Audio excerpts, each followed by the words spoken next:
रहमान रहीम। KPPSC ने जो subject specialist के मेल और फीमेल की वैकेंसी अनाउंस की है, इसके लिए अप्लाई करने का लास्ट डेट 30 सितंबर 2021 है, जिसके इस पोस्ट के लिए ऑनलाइन अप्लाई होती है और फीस इजी पैसा या JSK के अकाउंट से ऑनलाइन अपने मोबाइल से ही सबमिट की जा सकती है। रजिस्ट्रेशन फ़ीस 530 रुपया है। इसका सलेबस क्या है? सब्जेक्ट स्पेशलिस्ट के सलेबस पहले कुछ और होता था और इस दफ़ा कुछ और एक्सपेक्टेड है, क्योंकि पहले के लिए क्वालिफ़िकेशन रिक्वायरमेंट चेंज थी और इस बार चेंज हो गई है। पहले के लिए मास्टर प्लस BEd रिक्वायर्ड होता था, इस दफ़ा BEd को ओमिट किया गया है और सिर्फ मास्टर या जो BS डिग्री है वही रिक्वायरमेंट है के लिए। अलबत्ता सिलेक्शन के बाद पाइट या राइट जो 9 मंथ्स का कोर्स है, ये इन सर्विस ये कंडक्ट करना होगा, जिसके 9 महीनों का आई थिंक सैलरी भी नहीं मिलेगा सब्जेक्ट स्पेशलिस्ट को। अब आते हैं अपने टॉपिक की तरफ पे कि के इस बार सलेबस क्या होगा। तो का जो सलेबस है, इसमें 2 टॉपिक एक्सपेक्टेड है। एक तो जो भी आपका सब्जेक्ट है 70% MCQs आपके अपने सब्जेक्ट से एक्सपेक्टेड है और बाकी जो 30% MCQs है वो इंग्लिश से आएंगे। पहले ये पेडागोजी से आते थे BEd की वजह से, इस बार BEd क्योंकि इसमें नहीं है तो इसी वजह से ये 30 MCQs इंग्लिश से आएंगे और 70 MCQs आपका जो भी सब्जेक्ट है, अगर बायोलॉजी है या केमिस्ट्री है या इकनॉमिक्स है, मैथमेटिक्स है, पाक स्टडी पश्तो जो भी है, फिज़िक्स है, तो आपके अपने सब्जेक्ट से 70% MCQs आएंगे। टोटल 100 MCQs का पेपर होगा। अभी जो लेक्चरार के टेस्ट अनाउंस हो गए हैं, जिनका शेड्यूल आ गया है, अक्टूबर में जिनके टेस्ट है, आई थिंक 5 अक्टूबर से उनका एग्ज़ाम स्टार्ट है, तो उसके सिलेबस के मुताबिक ओनली 45 MCQs है और वो भी सब्जेक्ट से आएंगे टोटल। मगर इसका कहानी कुछ और है।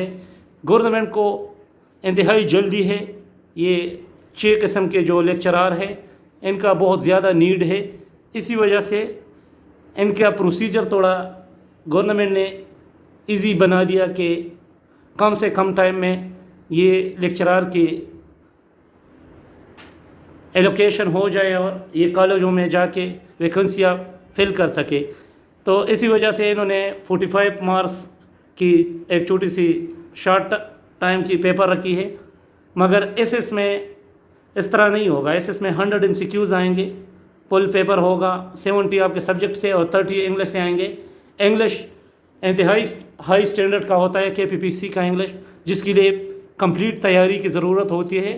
इसमें पार्ट्स ऑफ स्पीच इंतहाई ज़रूरी है, आपका ग्रामर करेक्ट हो, आपको active voice, passive voice, direct indirect, और आपको जो प्रीपोजिशंस एरर्स है इसमें आपको इस पर कमांड होना चाहिए। इसके अलावा आपके फ्रेजेस और इडियम्स ये आपको सही आने चाहिए। सिनोनिम और एंटोनिम्स जो ऑलरेडी रिपीट होते हैं, जो KPPSC, FPSC और MTS में रिपीट होते हैं, वही सिनोनिम्स और एंटोनिम्स आप लोगों ने रट्टा लगाना है, याद करने हैं, बार बार पढ़ने हैं। और बाकी जो आपका सब्जेक्ट है वो आप कहीं से भी तैयारी करें तो आपको हेल्प करेगा। चाहे आप MCQs का कोई बुक ख़रीदते हैं बाज़ार से सेम सब्जेक्ट का, या आप अपना सिलेबस उठा के डिटेल में स्टडी करते हैं, जो आपके मेन सब्जेक्ट्स है वो आप रीड करना चाहते हैं, ये सारे आपको हेल्प आउट करेंगे। आप जितना ज़्यादा पढ़ेंगे, जितना ज़्यादा रीडिंग करेंगे, उतना ही आप अच्छा स्कोर करेंगे। और जो एसएस के सिलेक्शन का क्राइटेरिया है इसमें टोटल आखिर पे जो मेरिट बनता है 100 मार्क्स का मेरिट होता है, जिसमें एबिलिटी टेस्ट का वेटेज 45% होता है। सबसे ज़्यादा वेटेज टेस्ट को दिया जाता है। ये KPPSC का बेहतरीन फार्मूला है। ये कहीं पे भी अभी तक एप्लीकेबल नहीं है सिवाय KPPSC के। KPPSC में आपके टेस्ट को 45% वेटेज दिया जाता है। कमीशन में देख ले तो उधर भी आपके टेस्ट के 100 नंबर और इंटरव्यू के 200 नंबर होते हैं, मगर इधर आपके टेस्ट के 45 नंबर और इंटरव्यू के 25 नंबर्स होते हैं। इसके अलावा 20 मार्क्स आपके एकेडमिक्स स्कोर के हैं और 3 मार्क्स हाफिज़ कुरान को मिलते हैं। 4 मार्क्स डिस्टिंक्शन जिनके गोल्ड मेडल या बोर्ड टॉपर्स होते हैं उनको 4 नंबरात में से एक एक करके मिल सकता है। बाकी 3 नंबर जो है वो आपको हायर रेलेवेंट एजुकेशन में मिल सकता है। अगर आपको आपकी सेम सब्जेक्ट में MPhil है 1 नंबर उसका मिलेगा, अगर PhD है तो 1 उसका मिलेगा। अब एक और अहम क्वेश्चन ये है कि ये टेस्ट कब कंडक्ट होंगे, तो इसमें 2 बातें हो सकती है।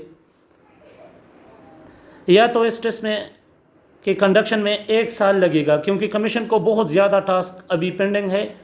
PPS का एग्ज़ाम है, PMS का है, इसके अलावा लेक्चरार के है, बाकी 8 एडवर्टाइजमेंट इनने एडवर्टाइज़ की है जिनमें किसी का भी टेस्ट कंडक्ट नहीं हुआ। इवन 2020 की काफ़ी सारे टेस्ट हैं जो कमीशन ने अभी कंडक्ट करवाने हैं। तो अगर ये अपने रूटीन के हिसाब से आ जाए तो इसमें 1 साल इजीली लग जाएगा। SS के टेस्ट में भी 1 साल बाकी है।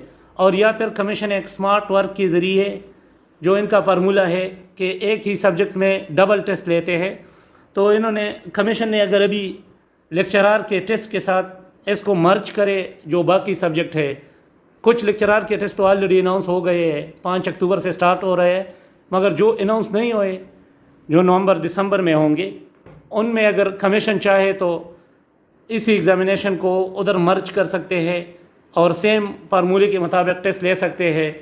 70% सब्जेक्ट के रिलेटेड MCQs और 30% इंग्लिश की रिलेटेड MCQs टेस्ट में डाल के एक ही पेपर लेक्चरार और SS दोनों के लिए कंडक्ट कर सकते हैं। तो अगर कमीशन ये फार्मूला अपनाता है तो फिर इसमें जस्ट 2 मंथ्स होंगे, जो प्रिपरेशन के लिए बहुत थोड़ा सा टाइम है। अगर बंदा चाहे तो सफिशेंट है, अगर डेडिकेटेड तैयारी करे।